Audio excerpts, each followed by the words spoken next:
Está começando Mais Preta, com Adriana Couto.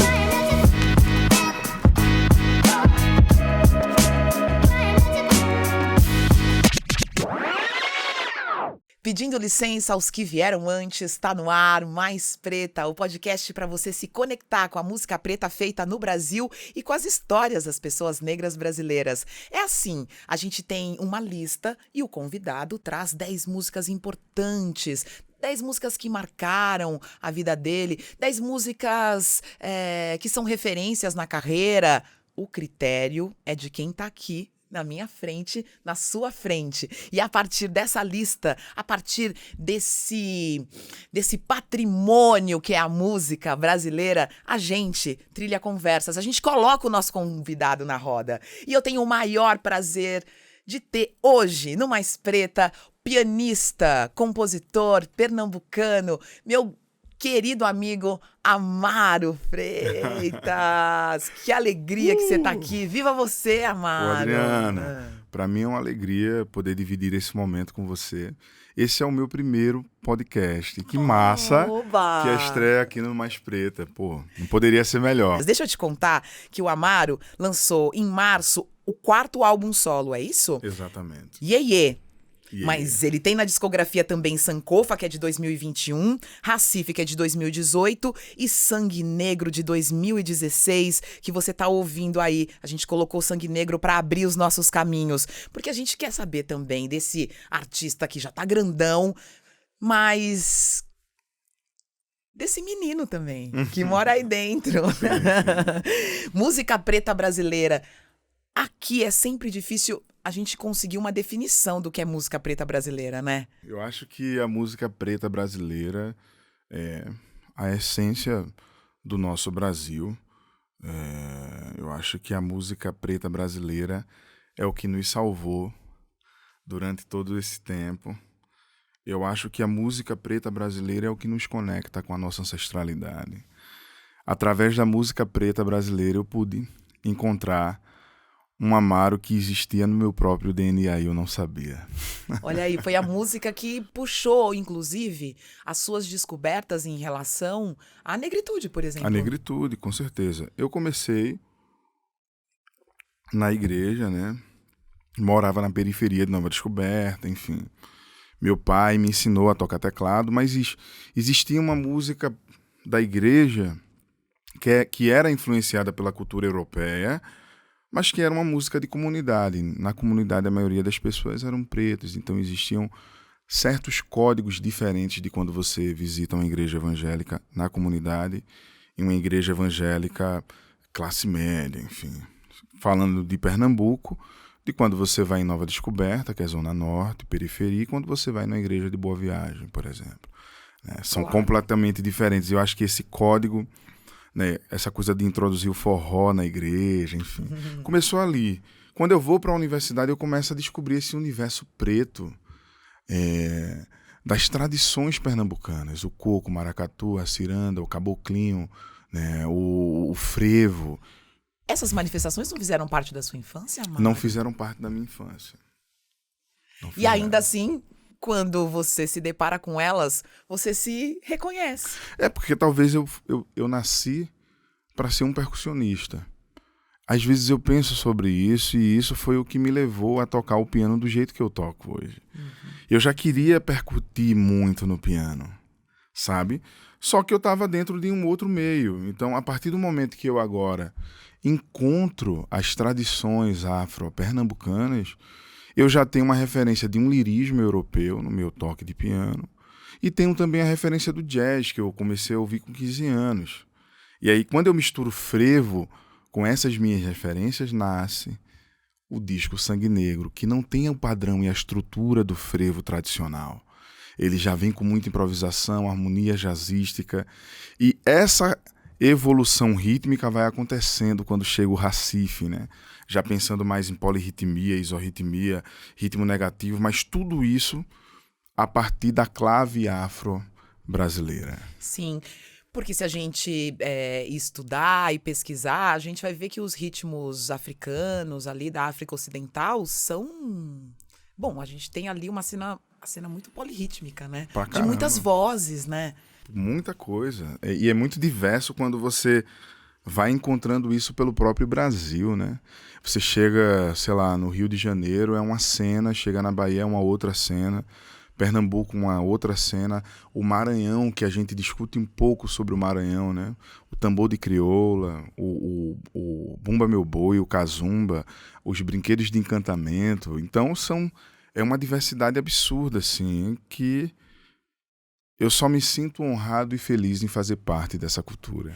É por isso que aqui na sua lista, vou começar a puxar então desses mestres populares Sim. que fazem toda a diferença na vida da gente, do Brasil e na sua vida. Coco Raízes de Arco Verde, Seu Maia. Não é?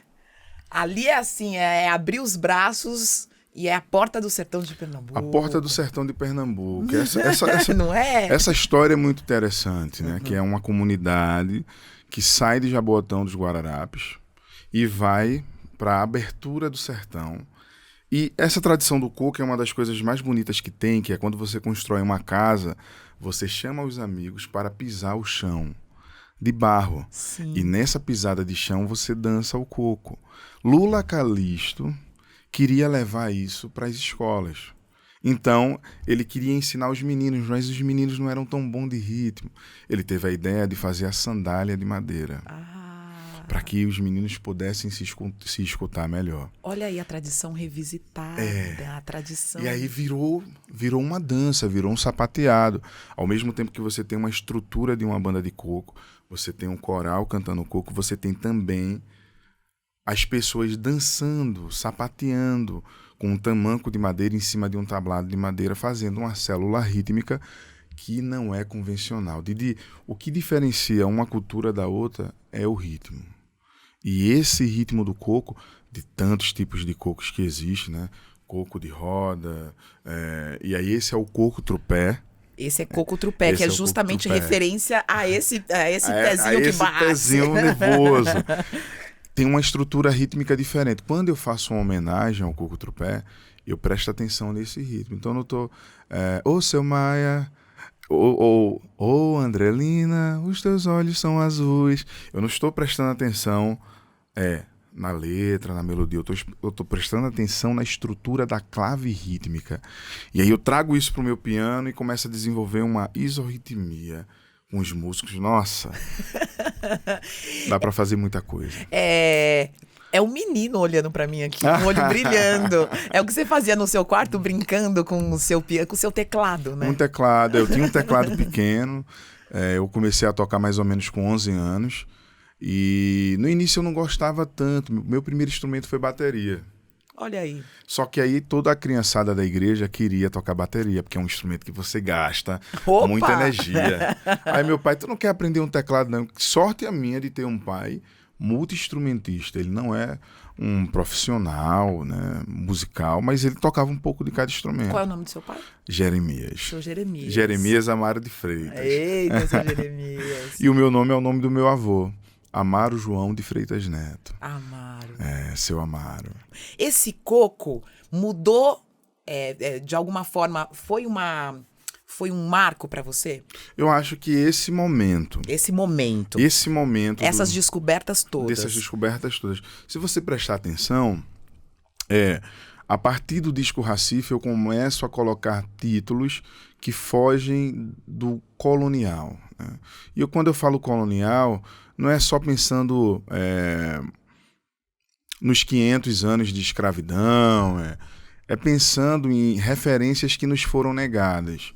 Que eu gostaria de estudar muito mais sobre pessoas, símbolos e histórias africanas positivas quando eu era uma criança. Indígenas, árabes, e a gente sofre de várias influências e a gente tem uma predominância do crivo branco, né, sobre os livros, enfim. A partir do disco Recife eu começo a pensar em nomes que fogem, que não são nenhum título em inglês, em português, em francês e nem em espanhol. Então, Recife é uma palavra árabe que dá origem ao nome Recife. Na etimologia, Recife, a Recife, a Recife, Recife. É pedra que significa? Significa terreno rochoso. Ah, tá. Né? E terreno pavimentado. E essa construção desse Recife antigo vem disso. Dos arrecifes que se encontram com o Paranambuco, que vem do Tupi, né? Pernambuco, mar que arrebenta nesse terreno rochoso. Depois vem Sankofa.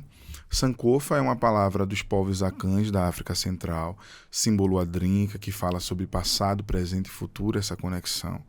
Esse pássaro que voa para frente sem esquecer as suas raízes.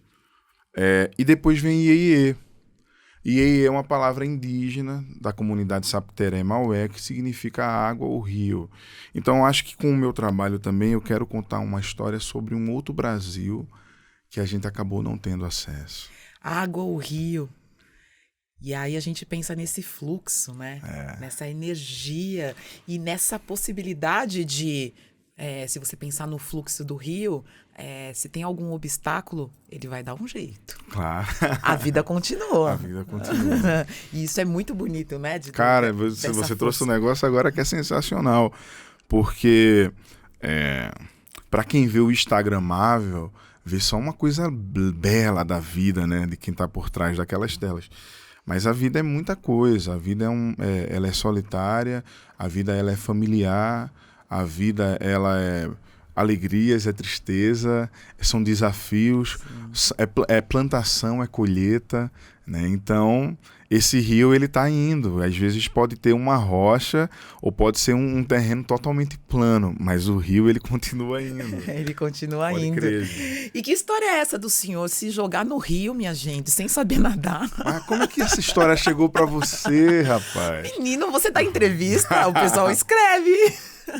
Então, eu estava muito empolgado, porque era a primeira vez que eu via o encontro entre o Rio Solimões e o Rio Negro.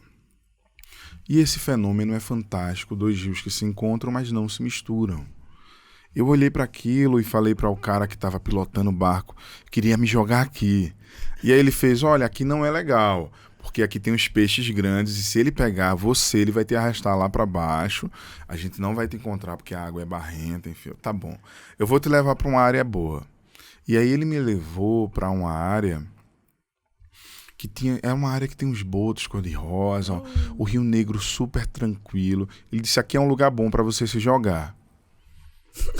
Didi, eu me joguei. E eu jurava que eu ia conseguir ficar pendurado no barco. Entendi. Falou, vou subir e pego depois. Eu pego, tá tudo certo. Acabou, não vou perder essa experiência. Só que aí, quando eu caí na água, o negócio ficou muito distante, velho. E eu comecei que socorro, eu não sei nadar. Aí eu tava com o meu videomaker, Helder, e o cara, como é que você é louco? Por que você fez isso e tal?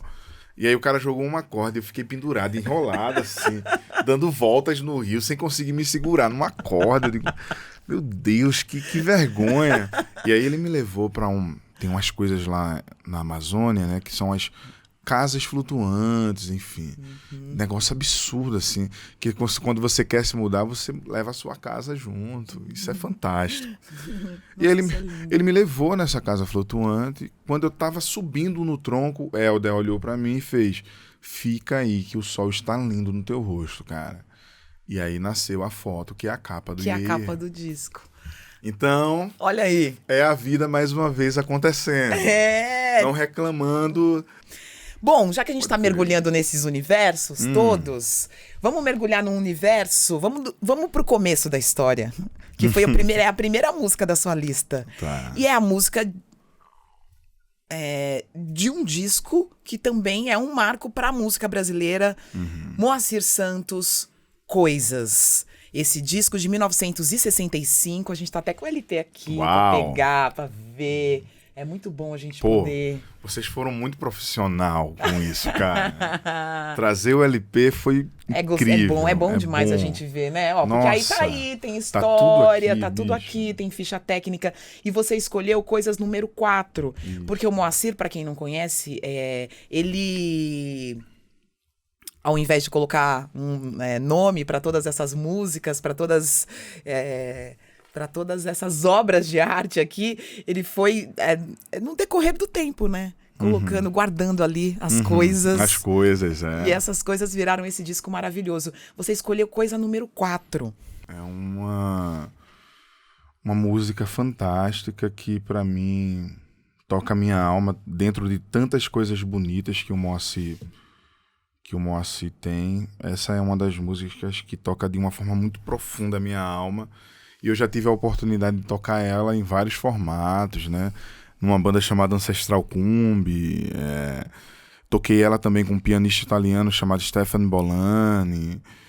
Toquei em duo com um flautista chamado Henrique Albino. E Moacir Santos é um cara que representa muito pra mim essa capacidade, assim, sabe? Quando eu olho pra minha história, olho pra história do Moacir Santos, eu fico pensando se a gente não tivesse tanta dificuldade, até onde a gente poderia chegar, sabe? E mesmo com tanta dificuldade, né, da onde ele veio ali, a família musical, a orquestra de Flores ali, ele observava tudo, era um menino curioso, mexia em tudo e aprendeu a arranjar para tudo isso, mas trazia os toques de matrizes africanos para dentro de uma orquestra, né? Então é fantástico, assim. Ele saiu rompendo todas essas dificuldades. Aonde conseguia dormir ele ficava, e ele ia se arranjando por ali, tocando de orquestra em orquestra. Tem um reconhecimento fantástico fora do Brasil e talvez não tão conhecido dentro do Brasil, né? E eu fico pensando sobre isso. Até onde poderia ir, sabe? Até se você fosse uma pessoa que não tivesse essas questões todas de dificuldade na sua vida, até onde você poderia ir? Eu fico lembrando assim, porque a obra do Moacir já é uma coisa tão genial. É muito disruptiva, né? É muito disruptiva. E aí tem um outro olhar também que falam, né? Porque uma coisa que eu aprendi, Adriana, é que o Brasil ele tem um jeito de fazer as coisas, sabe? E talvez esse jeito esteja associado também a essa nossa dor, né? Não que isso seja algo que tenha que continuar, não, mas que isso faz parte da nossa história, sabe? E eu acho que é interessante observar e pensar sobre isso, sobre essa construção criativa, né? Que é algo tão pessoal, de um lugar tão quente, de um lugar tão único, de Pernambuco, assim, né? Porque estamos falando de um outro músico pernambucano que, como o Amaro falou, o Moacir nasceu em 1926. 1926. E ele nasceu nessa região de Flores do Pajeú, né?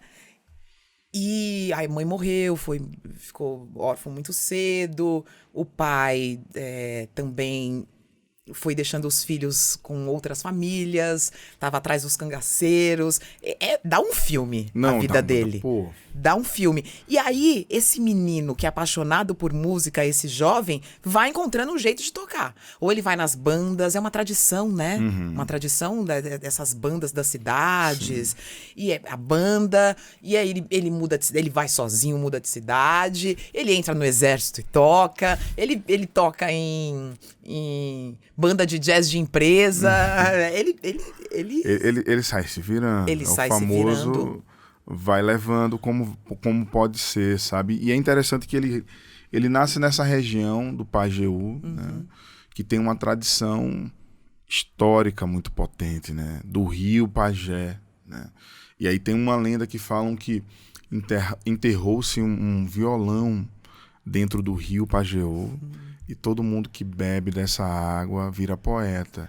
Mas o rio Pajé é uma herança dos chucurus, né? Então, olha aí. Olha aí. Será que foi uma viola enterrada ou uma maraca? Aí é que tá. Que lindeza mesmo. Tem toda essa magia, esse território do Pajeú, né? Sim, eu tive a oportunidade de ficar um pouco tempo lá, 3 dias, por causa de uma reportagem para o Metrópolis da TV Cultura. E é muito lindo como essa história de ser poeta, porque você bebe a água do rio, é algo disseminado e as pessoas contam pra você e tem um orgulho de viver em uma terra de poetas, de cantadores, de criadores, de violeiros, né? de glosadores. Isso é muito lindo. O Moacir Santos é uma referência no Brasil e pra você desse músico que tinha, assim, uma formação ele também não passou por conservatórios, então vocês dois se estão ali, né? As trajetórias conversam em muitos lugares. Mas não passou por conservatórios, mas teve muitos mestres, né? Sim. Durante a vida e foi aprendendo durante a vida. E que foi cada vez mais se aproximando desses ritmos afro-brasileiros, esses ritmos diaspóricos, e conseguiu traduzir isso em coisas e em outras obras, várias né? outras obras. De que forma essa escuta dele também te dá um start? Não, eu me sinto extremamente privilegiado em saber que existiu antes de mim Moacir Santos, sabe? Porque é uma referência direta ao meu território, ao meu estado, a pensar sobre ancestralidade a partir de outras perspectivas, né? Porque essa construção brasileira, quando eu falo que o Brasil ele constrói diferente de outros lugares, por exemplo, os negros nos Estados Unidos não podiam tocar os instrumentos oriundos de África, né? Então, a percussão não era permitida. Por isso que os músicos acabaram tocando trompete, piano, enfim. Aqui no Brasil, não. A gente conseguiu desenvolver muito. E isso se misturou com coisa árabe, com coisa indígena. Virou essa gama, essa coisa múltipla mesmo, assim, rítmica que a gente tem. E aí, Moacir Santos, para mim, ele pega a pedra bruta e transforma ela num diamante, sabe? Ela tá ali, é uma coisa maravilhosa, mas ele tem a capacidade de pegar isso aqui e dizer: agora eu vou colocar você nesse lugar. E quando eu escuto a obra do Moacir Santos, quando eu escuto a obra do Naná Vasconcelos, é tipo assim, mano, tu estás lendo um TCC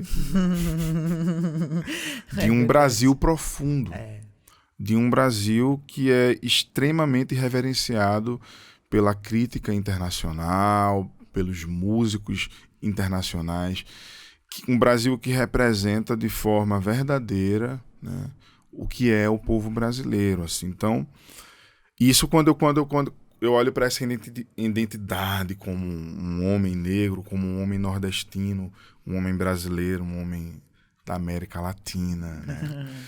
Mas isso também quando eu começo a perceber essa capacidade engenhosa, né, de traduzir isso através de harmonias complexas, de melodias complexas, de padrões rítmicos complexos, né? Então, caramba, é uma referência direta para o meu trabalho, o trabalho de várias pessoas que o admiram também. Sim, e ele faz essa ponte, eu acho, não sei se é essa ponte, mas tem uma roda aí bonita, que é o Abigail Moura, Pixinguinha e Moacir Santos. Alguns pesquisadores, eu li sobre isso e eu achei bonito essa roda. Pode porque crer. eles estão pesquisando e falando e criando a partir dessas origens, tentando traduzir e fazendo essa conexão com a música que eles aprenderam, a música de origem europeia, desconstruindo, quebrando o padrão. É muito muito interessante. Assim. Eu vi em algum lugar sobre o Pixinguinha que foi para a França, né? E aí tocava a banda, uma banda americana antes e depois Pixinguinha. E eles não conseguiam conversar muito porque um não falava português, o outro não falava inglês, mas eles trocaram de alguma forma através da música. E essa troca fez com que Pixinguinha fizesse o Carinhoso. E quando você vai escutar a estrutura do Carinhoso, já vem com um padrão harmônico jazzístico. Entendeu? Então, é mais uma prova da vida como influência, da troca, dos encontros, como um lugar de influência, da emoção, né? Como um lugar de influência para sua música.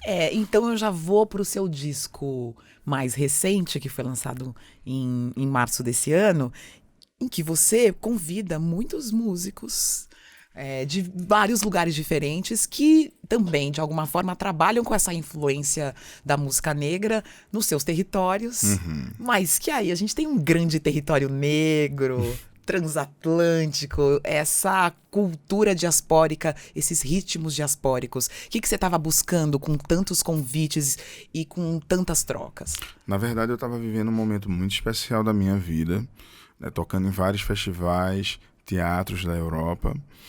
E eu fui encontrando coisas que eu nunca vi, Adriana. Tipo assim, eu vi músicos de outras origens, com outras perspectivas, com outros olhares para a música. Eu vi um outro tipo de música, eu vi um outro tipo de celebração, né? E tudo isso me impressionou, tudo isso me emocionou. Eu me lembro de estar tocando no Cork Jazz Festival, na Irlanda, e depois assisti um concerto da Brand, tocando um concerto harpa solo, de uma forma tão linda, angelical, e ela tinha uma elegância na fala, na forma de abordar a harpa. E a gente se conheceu, trocou uma ideia. Eu disse, pô, seria muito legal a gente fazer uma coisa junto algum dia. Eu me lembro quando eu toquei em Londres, e a esposa do Shabaka, a Marwa, foi assistir meu show. E aí no final ela veio falar comigo, agradecer pelo show e fez, Amaro, você conhece o Shabaka? Eu digo, claro, o Shabaka é um músico incrível, uma referência. Ela, pô, sou esposa dele, eu gostaria de te apresentar a ele. Quando eu voltei a fazer outra turnê na Europa, ela me convidou e já era para gravar. E sabe como foi o processo de gravação? Tinham vários músicos com Shabaka, americanos, ingleses e também marroquinos. E aí o Shabaka chegou e olhou para mim e fez, Amaro, é o seguinte, a gente vai descer lá, a gente vai tocar meia hora, todo mundo vai se olhar. Se você tiver uma ideia genial, continua nela. Se alguém tiver uma ideia genial, vai com essa pessoa. A gente não para de tocar. A gente vai tocar meia hora e a música vai ser essa emoção da nossa troca em tempo real. Eu nunca tinha tocado com essa galera, velho. Então eu desço lá, a gente começa a tocar. E aí eu vou ali sacando a onda, o que é que tá acontecendo. E, pô, agora eu posso jogar uma coisinha aqui. Aí joguei, aí, wow, man! Todo mundo começa a vir comigo. E aí a gente começa a gerar uma onda. E o guitarrista fez uma parada muito bacana. Aí eu vou com ele e, wow, that's very nice. Aí vai se embora. Vamos ouvir. Aí a gente escuta a música. Pô, muito bom. Desses 30 minutos, a música vai virar 6 minutos. Aí ele olhou pra mim assim e fez, one more, please. Aí eu, yes, of course. E a gente desceu e gravou mais uma música. E aí ficamos amigos. Convidei Conta mais dele pra gente. Do Shabaka? É, quem não conhece. Ah, então. O Shabaka é um músico inglês. Eu não sei exatamente a descendência dele, a ascendência, no caso, africana, da onde vem. Eu vou procurando aqui enquanto você fala. Perfeito. Mas ele é um músico que participou de um projeto, que também eu não vou lembrar agora o nome desse projeto, que são muitas coisas que a gente acaba descobrindo no meio do caminho, mas ele participou de um projeto que era voltado para crianças imigrantes, principalmente crianças negras. E ele é meio que o grande case desse projeto, que foi gerado depois. Por exemplo, o David, que toca no Blue Lab Beat, o Sam, que toca com a Núbia Garcia, a própria Núbia Garcia fez parte desse projeto.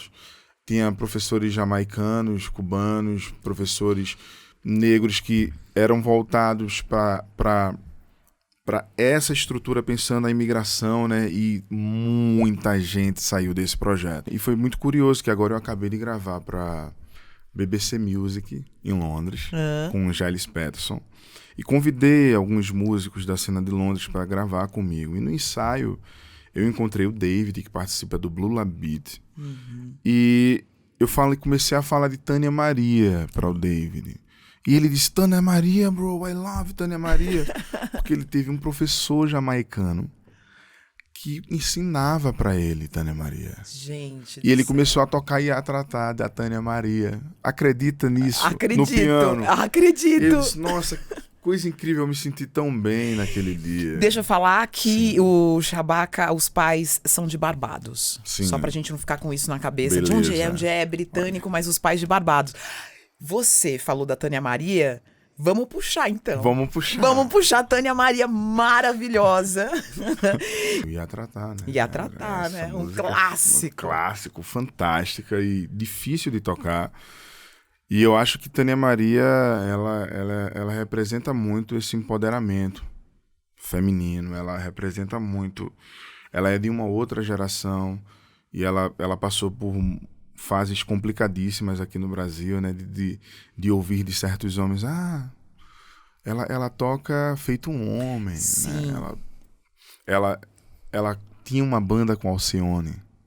É maravilhosa, né? Alcione tocava trompete, Tânia Maria tocava piano, eu não sei quem tocava. Que maravilha. Mas, isso, cara, gente. olha isso, Tânia Maria e Alcione numa única banda. Não, e duas mulheres que realmente quebraram. Elas são maranhenses. Elas são maranhenses. Eu Olha sabia que tinha coisa. Elas Uma são se tornou uma maranhenses. ídolo pop brasileiro e a outra se tornou uma referência internacional. Do jazz, né? Do jazz. Mundial. Olha o que o Maranhão nos apronta. Olha o Maranhão. Essa música que o Amaro escolheu é uma música que tá no disco de 1981 dela. A Tânia é também uma grande instrumentista que vai morar fora. Sim. Nessa geração da Tânia Maria, a gente vai ter também a Eliana Elias, né, que é uma outra pianista brasileira que vai morar fora, e que cada uma traduzia um jeito, né? Eu acho que a Eliana Elias trazia e traz até hoje uma dedicação a tocar um jazz tradicional muito bem, e Tânia Maria trazia algo que era muito, muito brasileiro, né?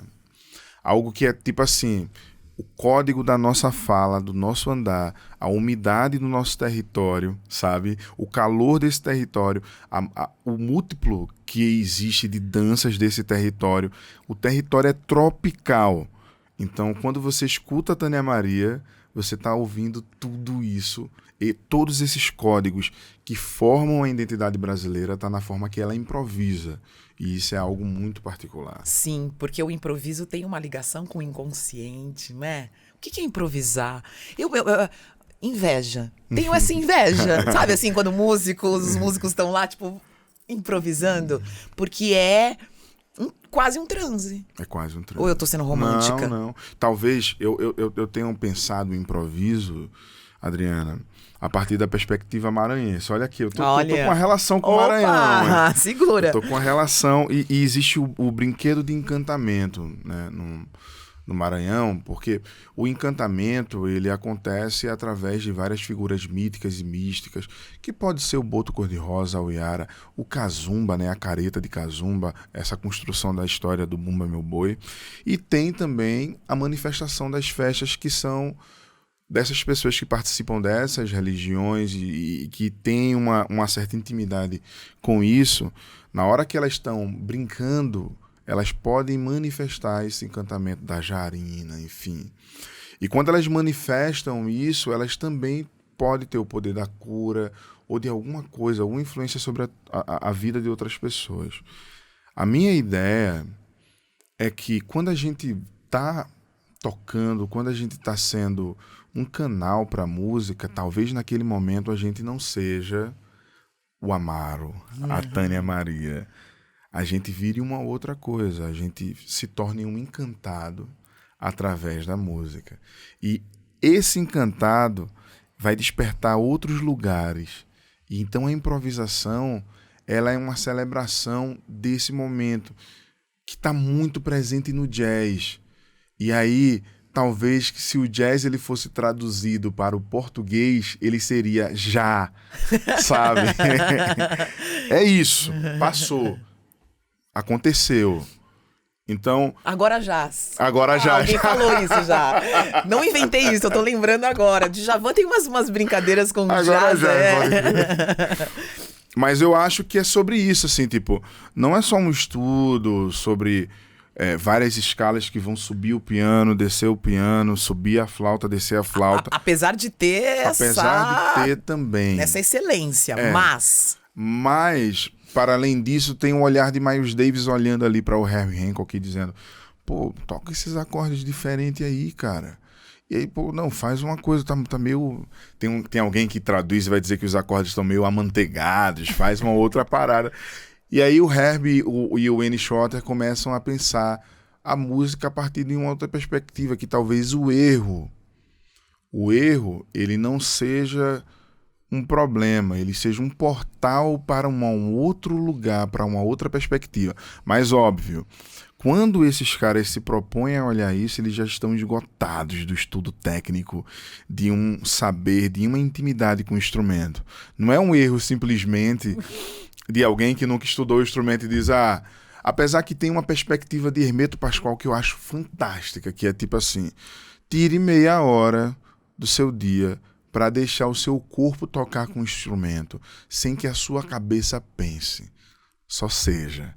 E essas coisas são muito complicadas, sabe? Mas eu acho isso fantástico. Sim, porque aí você parte para a dimensão espiritual, né? Por que não é não pensar? O que é ser, né? É uma dimensão espiritual. Pode isso. crer. Naná Vasconcelos tem essa dimensão espiritual. Amazonas é a música que você escolheu de um disco lindo. É o segundo disco, o segundo álbum do Naná Vasconcelos, de 72, 73. E que traz os ritmos brasileiros, mas também traz algumas faixas do folclore africano. Mas você traz o Amazonas aqui, porque está conectado com você, com o seu álbum agora, com o Já. Com já. Que eu gostei disso que você falou. Então, acho que, como eu te falei, eu tenho muita sorte de nascer nesse território, né, do Moacir Santos. E quando eu tenho essa conexão com o Amazonas, com Manaus, que eu vou fazer ali a turnê de encerramento do disco Recife, eu vi um Brasil que é diferente de São Paulo, que é diferente de Pernambuco. E eu pensei, todo brasileiro deveria conhecer a Amazônia. Deveria. A gente deveria ter isso de uma forma mais séria, como matéria nas escolas. Isso deveria fazer parte da nossa educação, sabe? E essa relação Amazonas-Pernambuco eu já tinha com o trabalho do Naná Vasconcelos. Sim. Né? Então foi meio que um caminho. Eu escutei muito esse disco quando eu estava em todo esse processo de construção do meu disco. E a minha maior tristeza é porque eu não conheci o Naná Vasconcelos pessoalmente. Você não conheceu? Não conheci. Eu tive o prazer de conhecê-lo. Poxa, eu sabia que você ia me dizer isso. Eu tive, foi muito lindo. Foi Você lembra? Muito lindo. Aí eu cheguei antes no estúdio, ele chegou aquele jeito, uma entidade, né, gente? O Orixá. E aí ele foi montando o set dele. Aí abriu um tapete e foi montando as coisas. E foi me dando uma emoção, porque parecia que a gente estava começando ali um ritual mesmo. E maravilhoso. Eu vou chorar aqui. Você poder ver esse orixá ali na sua frente, fazendo, improvisando, se relacionando. Esse corpo dele diz muita coisa, né? É um homem que olhou para o berimbau e disse, eu vou mostrar para vocês que o berimbau tem uma potencialidade e para explicar quem a gente é, né? Nossa, eu acho que essa coisa de tipo assim, de você colocar uma energia no mundo, tem muito a ver com isso que você falou agora. Naná Vasconcelos, ele colocou uma energia no mundo e ele disse, o berimbau é uma orquestra. E aí, eu não sei como é que foi o processo criativo de Naná, como esse processo criativo também estava alinhado à sua religiosidade, à sua espiritualidade, mas ele transformou o berimbau. Ele fazia coisas absurdas só com um berimbau e a voz dele. E eu fiquei encantado assim com a obra do Naná. Eu amo muito o encontro de Naná com Milton. Tem pequenos vídeos assim que eles falam sobre essa relação de quando Naná chegou na porta do Milton querendo trabalhar e eles tocando Coração, São Vicente, né? Juntos. Nossa, tem isso, né? Porque quando a gente vê Milton cantando, Naná Vasconcelos tocando os instrumentos e usando a voz, eles estão sendo encantados ali pela deusa música. E aí tem uma hora que a gente consegue pegar um pouco deles. Nossa, eu adoro muito isso, assim. E eu comecei a pensar nesse encantamento, com essa relação com os Saterés Maué, querendo que isso não soasse apropriação. Então foi importante conversar com o Heron, com a professora Socorro, com o Pajé, com a Rebeca, que administra a moda indígena lá em Manaus. E a gente entendeu muito mais isso como uma troca entre comunidades do que a apropriação. Eu acho interessante colocar nesse registro do coletivo. Que é isso que você está fazendo. Isso é importante. Isso né? é importante, né? Somos desse tempo, estamos preocupados com essas questões e não queremos pegar o crédito de ninguém.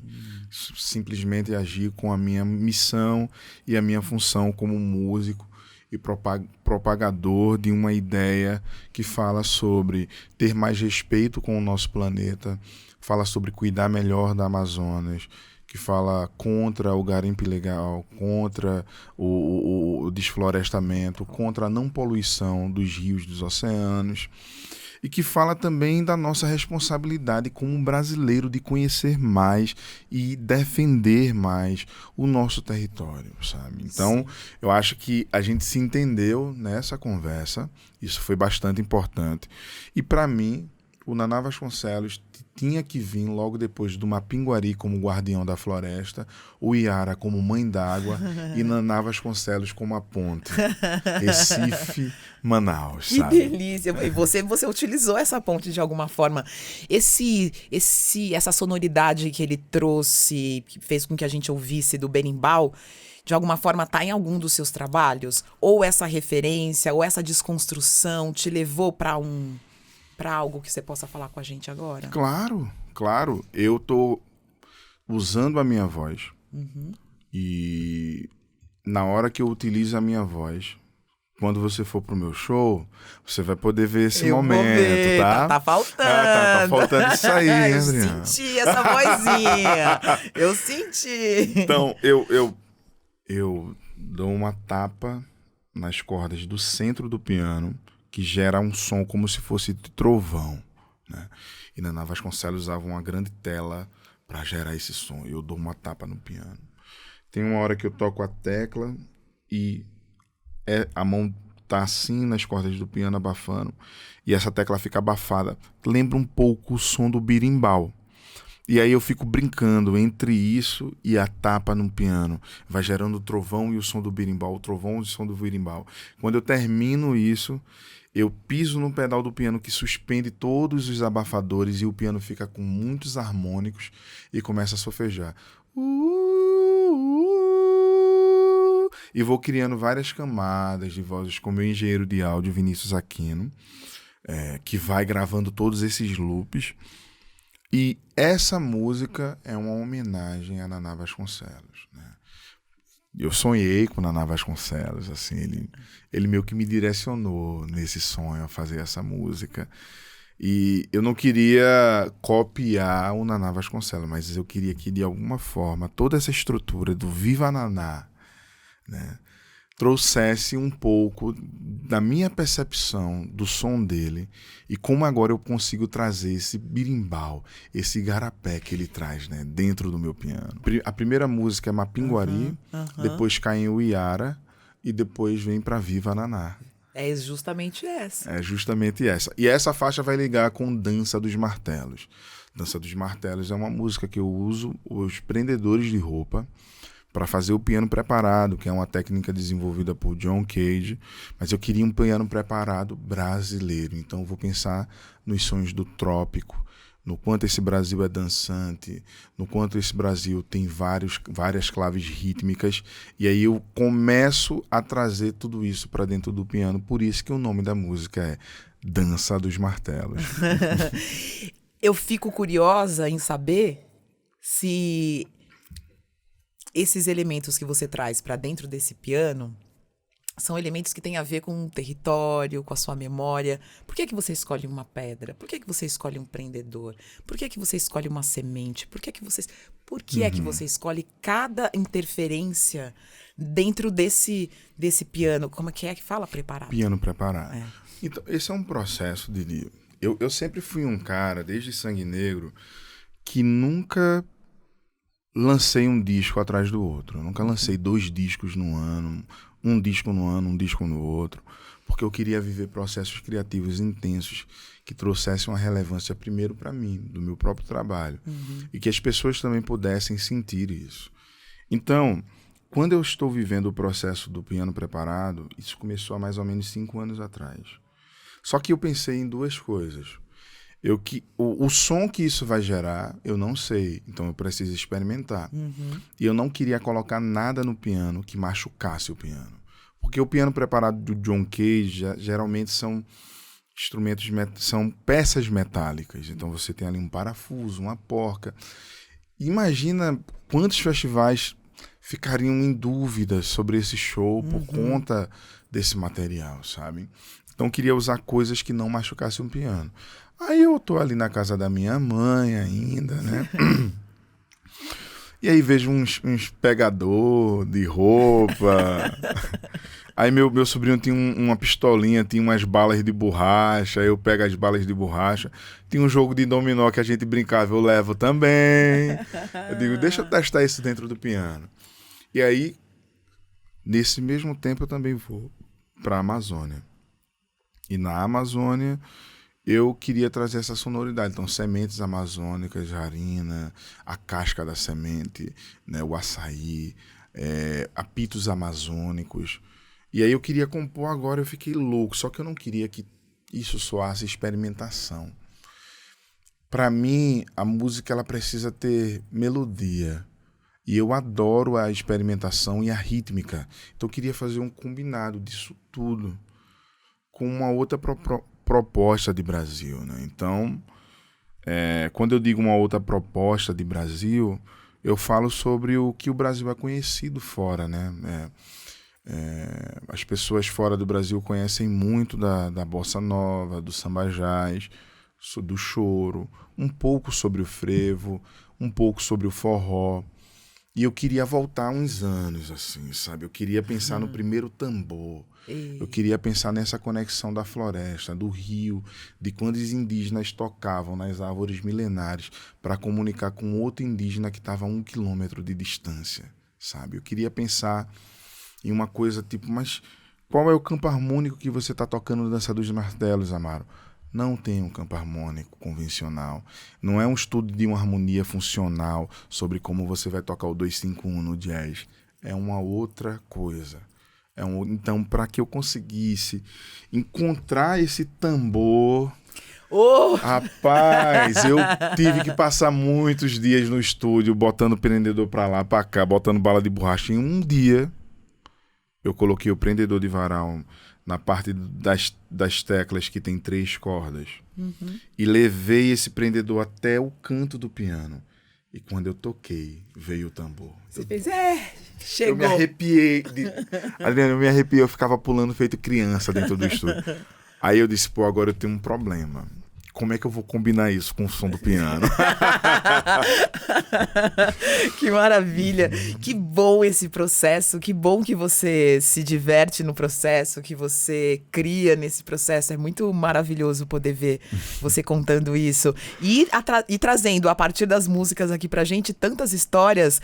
E esse piano do Johnny Alf, é um piano também... com uma bossa. Então, o Johnny Alf fora nova, inventiva, né?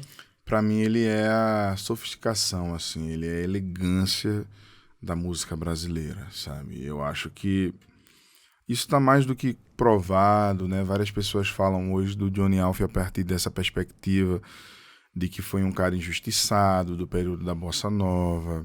O Johnny Alf influenciou diretamente o próprio Tom Jobim, influenciou o Vinícius de Moraes. Eles iam observar. Tom Jobim estava na casa do Pixinguinha, estava na casa do Johnny Alf. A gente não estava falando dos encontros, né? Pois é. É isso, então, existe. Essa troca é real. Essa troca é real. Só que os créditos não foram dados de forma correta, né? E o Johnny, ele ficou basicamente no fim da vida transitando entre São Paulo e Rio de Janeiro pelos clubes, né? E a gente pensar que hoje a gente já enfrenta várias dificuldades, né?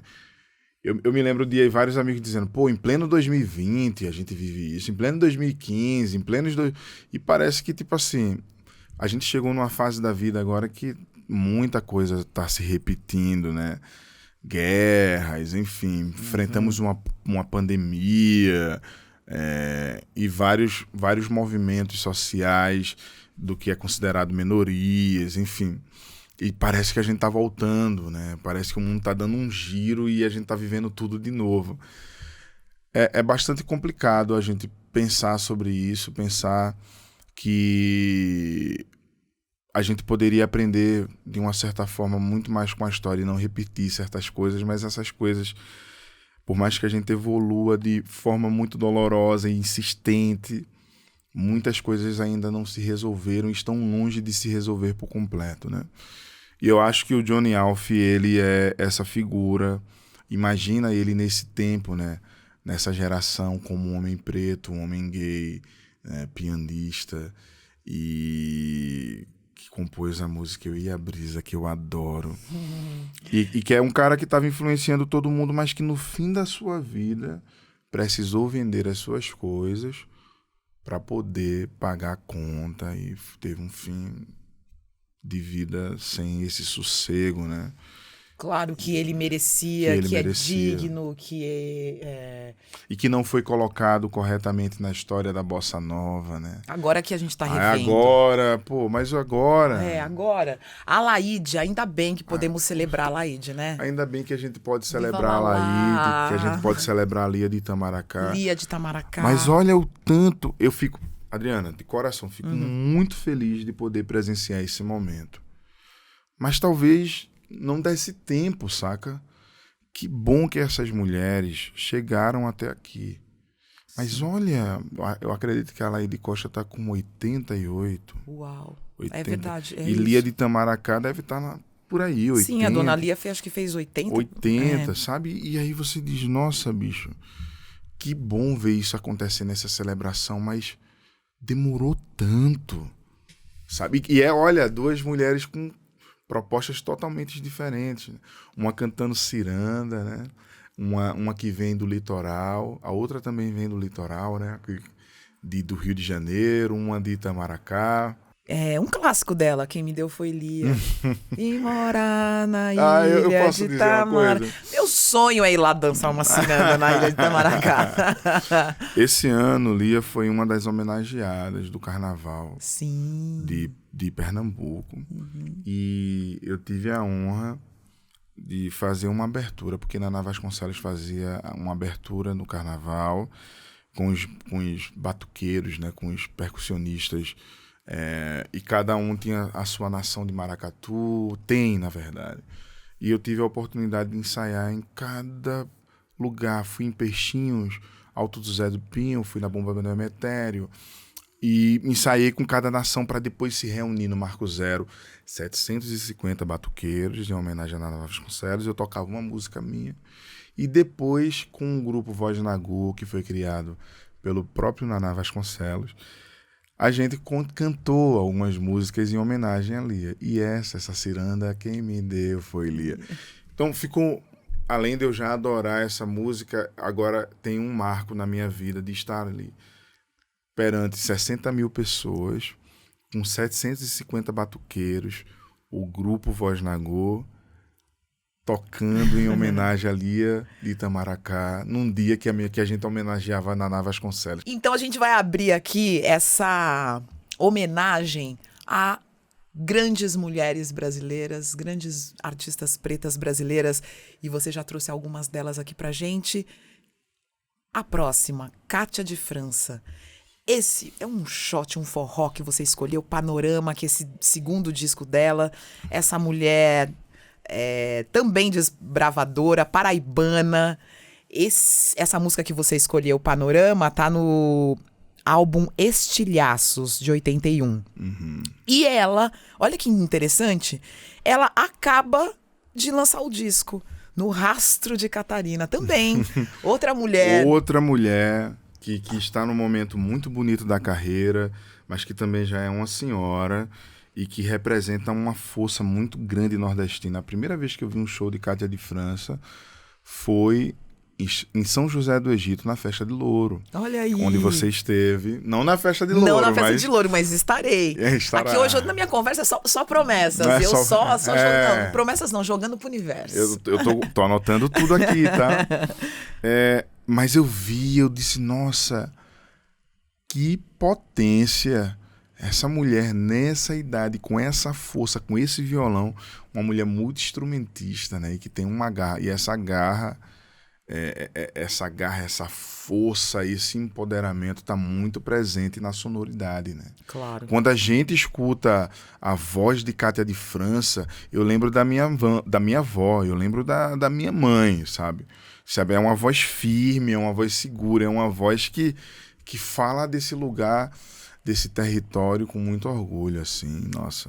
Kátia, maravilhosa mesmo. Obrigada, porque eu não ouvi esse disco há muito tempo e por sua causa eu comecei a ouvir. Essa lista que os convidados trazem para mim é sempre um presente. E é um presente para quem tá ouvindo o podcast também. Essa é a ideia. Pode a gente crer. sair da conversa e ir lá e ouvir mais e mergulhar mais na vida e na obra desses artistas que você tá trazendo pra gente. Por exemplo, uma cantora dos anos 70 que lançou um álbum em 1971. O nome do álbum é o nome dela, Dila. Eu não conhecia. Muito obrigada, Mar. Não conhecia. E a voz dela ouçam, vocês vão ver. A voz de Dila é extremamente incrível. Eu escolhi essa música Madalena porque tem uma polêmica sobre Dila e Elis Regina. Gravaram no mesmo ano, não sei. Quem influenciou quem e tal. Mas pouco relato a gente tem sobre a história de Dila, como foi o fim. Alguns falam que ela morreu de acidente de carro, enfim, ela desapareceu. Mas o que sabemos é que ela lançou um único disco e quando esse disco foi lançado, a crítica estava muito entusiasmada porque depois de Leni Andrade estamos vendo uma nova estrela nascendo. E Dila quando a gente vê a capa do vinil, aquele vinil clássico com ela. Maravilhoso. Nossa, que lindo. E é uma grande referência, apesar de ter esse único álbum, uma pérola, né, que fala sobre esse Brasil. Se a gente for pegar essa história que a gente estava falando da Tânia Maria, da Alcione, da Dila... E aí a gente pode pensar também a Elza Soares, né? E aí a Laíde Costa, a Lia de Itamaracá, é uma geração de mulheres pretas que estavam fazendo diversas coisas diferentes, assim, né? Atuando na música brasileira de forma diferente. E na guerrilha, tendo que suportar muita coisa que hoje seria politicamente correto. Que bom, né? Que pelo menos um pouco a gente avançou. E aí a gente poderia traçar um roteiro, né, sobre toda essa construção mesmo das mulheres pretas brasileiras, assim, e que pouco a gente conhece, como é o caso de Dila, né? Gente, a Dila... E assim, esse disco, além de Madalena, que a gente... É uma música que todo mundo, né, conhece, tem outras. O Morro Não Tem Vez, tem nesse disco, Refém da Solidão. O disco é muito lindo. Obrigada. Durval Ferreira é o produtor e o Durval acompanhou a Leni Andrade por muito tempo também, sim, né? Então ele também traz, é ele que fala isso. Isso aí é uma frase do Lenine, né? Quando você vê Dila com Durval, a Leni com Durval, é tipo assim, eu ando sempre em trânsito, mas sempre bem acompanhado. A gente poderia dizer isso de você também, não é mesmo, Amaro? Por exemplo, você escolheu Cais, de Milton Nascimento. Aqui pra gente se emocionar, tá o discão aqui, Clube da Esquina. E mais do que escolher essa música desse disco, que é um dos discos mais emblemáticos da música brasileira, né? Milton Nascimento, Lô Borges, Clube da Esquina... É você tocar com Milton Nascimento essa música. Nossa. Nem e me o fale. Criolo também tava. Criolo, brother. Hoje eu tava conversando com ele, pedindo uma dica de onde comer um sushi, onde ele me levou um dia desses aí. Agora, bro, inclusive tem umas músicas novas aqui pra gente ver. Que delícia. Criolo é um irmão. Eu me lembro, eu fui na casa do Criolo e tal, e a gente tava lá, escutando música, fazendo um bocado de coisa, e ele chegou pra mim aí, quer beber um negócio? O que é que tem? Ele tem suco de uva integral e água. Cara, é um irmão que eu adoro e a gente teve essa oportunidade de gravar com o Milton Nascimento. Na verdade, era um projeto dos dois, que já tinha 2 músicas arranjadas pelo Arthur Verocai. E eles queriam criar um momento intimista, né? Então me convidaram para fazer um feat na música Cais e Não Existe Amor em SP. E eu passei um tempo com o Daniel Ganjamin, construindo toda a música. Daniel foi fantástico, eu me lembro de vários momentos engraçados e incríveis assim no estúdio. Só que o fato da gente se encontrar no estúdio foi o que fez a música acontecer. Ó, de novo. Quando eu sentei no piano, que eu escutei a voz de Criolo do Milton, na verdade Criolo já chegou e fez: posso sentar aqui contigo no piano? Sentou no banco. E a gente começou a compor uma música na hora. E depois do Milton chegou e Milton canta bem baixinho assim. E eu fiquei tocando ali. E no final, quando terminou, eu dei um acorde estranho, né? E aí o Milton fez: uou! E ele fala super pouco. Esse uou parecia uma bíblia, sabe? E eu... Aí a gente gravou a música, aquela coisa, vai de novo, volta, agora é pra câmera, agora é pro áudio. Vamos ouvir. Aí quando a gente termina de ouvir, Milton, que lindo esse piano. Quase que eu dava uma estrelinha, sabe assim? Que de tão delícia. feliz que eu tava. E eles me deram uma abertura. Eu queria muito poder ser eu nessa música. Então, a música termina... Eu respeitei muito o arranjo de Cais. Só que eu tirei esse movimento melódico da mão esquerda e levei pra direita. E comecei a pensar também numa outra coisa a partir dessa música que o Milton Nascimento constrói. Eu fui para uma referência do piano francês, né? Do Eric Satie, como é? Do cara que fez a trilha do Amélie Poulain. Então eu pensei muito nesse piano de Antisse, do Eric Satie, que é um piano minimalista, e eu queria colocar as notas em volta da voz central e conduzir isso. Então quando o Milton subia, eu estava ao entorno, eu nunca estava exatamente com ele. E aí eu vou... Esse final, o barco tá ali no cais, né? E eu queria que esse barco navegasse. Então eu saio dessa tonalidade menor, vou para uma tonalidade maior, com sétima maior, que é uma tonalidade que me emociona muito, e eu começo a mudar os tons. Esse barco, ele tá sentindo outros ares, ele está entrando no oceano, né? Então, eu vou subindo, e o Beto, eles pegaram a imagem ali que a câmera tá dentro da água, como se fosse o barco navegando, assim. E tem 1 minuto e pouco de música instrumental depois que Criolo e Milton terminam de cantar. Então, para mim foi muito importante estar presente com essa música instrumental também nesse encontro, sabe?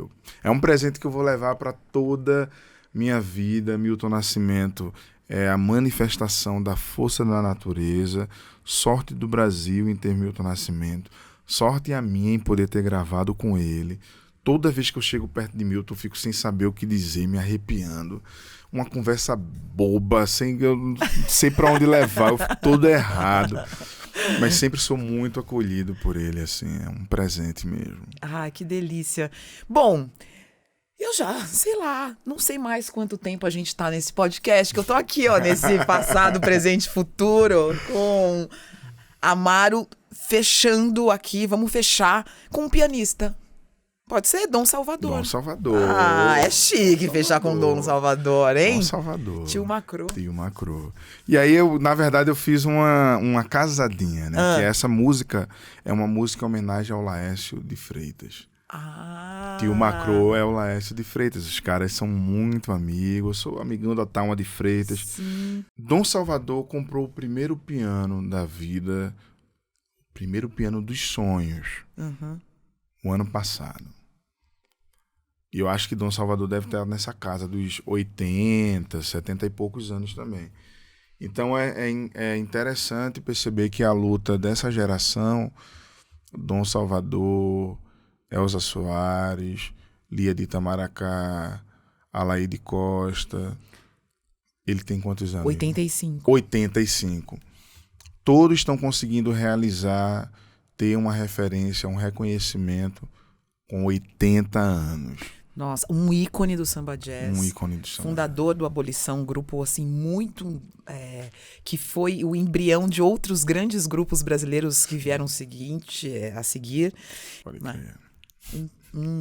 É um marco, um jeito de abordar o piano também. Não só muito rítmico, mas que tem ali a essência do blues e que tem uma visceralidade, tem uma força, sabe? Ele toca muito forte no piano. E você sente assim, ele tem os dedos grandes, né? E ele domina o piano, ele toca muito forte. E a nota, ela vem com essa força que ele coloca. Ele não é só um piano rítmico, é um piano forte, sabe? É um piano potente, assim. E eu fiquei muito emocionado com a conversa que a gente teve, assim, de poder... Ele disse, eu sei quem você é, todo mundo chega falando de mim pra você agora, falando de você pra mim agora e tal. E eu, todo besta ali, né? Pô, que é isso, Dom? Mas é um marco também para a história da música brasileira, uma referência para pianistas pretos brasileiros. E muito curioso, porque eu só pensei nisso agora, trocando com você, que essa reverência ao Dom Salvador e todos esses nomes que a gente falou só tá acontecendo agora. Pois é. Você já comprou seu piano dos sonhos? Não. Olha aí. O piano é um instrumento muito É caro. caro? Meu piano dos sonhos é um Fazioli ou um CFX Yamaha. Um CFX Yamaha custa em média R$1 milhão. R$1 milhão? Então, eu me assustei, desculpa, você pessoal, se me agora assustei. com isso, né? Olha, todo teatro municipal ou o principal teatro da cidade tem um piano Steinway D. E esse piano custa R$1 milhão. Um piano bom custa R$1 milhão. Custa R$1 milhão. Entendi. Um piano médio custa 400 mil, 500 mil. Então, mas um piano de estudo, 70 mil. 70 mil. Só que você consegue comprar um piano de 3 mil, de 5 mil. Claro. Mas a gente tá falando de um piano dos sonhos. Um sobre piano que todos os grandes pianistas do mundo tocam. Um Fazioli. Você toca isso, você toca esse Eu toco piano nos festivais? Nos festivais. Por onde eu passo. Você pede o seu piano dos sonhos nos festivais? Eu toco no piano dos sonhos. Eu toco neste piano. Então, tem vários pianos dos sonhos. Mas eles têm um backline incrível. Ah, que demais. Agora eu quero esse piano dos sonhos na minha casa. Então, mas aí você tem que ter uma casa dos sonhos para receber o piano dos sonhos. Se você não tiver a casa, você vai receber como? Olha, eu aceito o piano dos sonhos antes da casa dos sonhos. Quem estiver ouvindo, eu aceito, tá bom, família? O piano dos sonhos antes da casa dos sonhos. Amaro, meu querido, que papo bom, que delícia. Muito obrigada por compartilhar as histórias, a sua lista, por sentar, pensar essas músicas, por tudo que você está fazendo, olhar a música brasileira e olhar as nossas raízes e transformar e fazer com que eu consiga, eu e essa geração, acompanhar um talento de quem tá fazendo música já. Peguei essa, hein? Bom demais. Já. É sobre isso. É bom ser contemporâneo, é bom estar aqui ouvindo você, é bom te ouvir. Muito obrigada pela sua presença, pela sua música e pela sua presença aqui no Mais Preta, meu querido. Obrigado você. Ó, tô gelada até, de alegria. Vida longa ao Mais Preta, a você. Eu sempre adoro o nosso encontro. Tive no Metrópolis recentemente, foi incrível. Foi mas mesmo. Senti sua falta. Você estava de férias. Eu estava de férias, faz parte. Vai ter aí. Que voltar então. Tá bom. Pode ser? Obrigado, viu? Um prazer. Muito obrigada a você que nos acompanhou. Que bom, né? Eu adorei esse programa, como eu adoro muitos. Mas a ideia é essa, é a gente ouvir as nossas histórias, é a gente sentar nessa fogueira e evocar os nossos ancestrais, é a gente pensar em quem está fazendo música hoje, quem está vivendo hoje a partir de tantas vivências que possibilitaram que eu e você, pudéssemos estar aqui hoje falando sobre música, sobre ser negro, sobre liberdade, né? Exatamente. Porque criação é liberdade. É isso. Mais Preta, próxima semana um próximo convidado com mais uma lista de músicas pretas, mais emoção e mais encontros, que é isso que a gente quer. Um beijo pra vocês e até a próxima.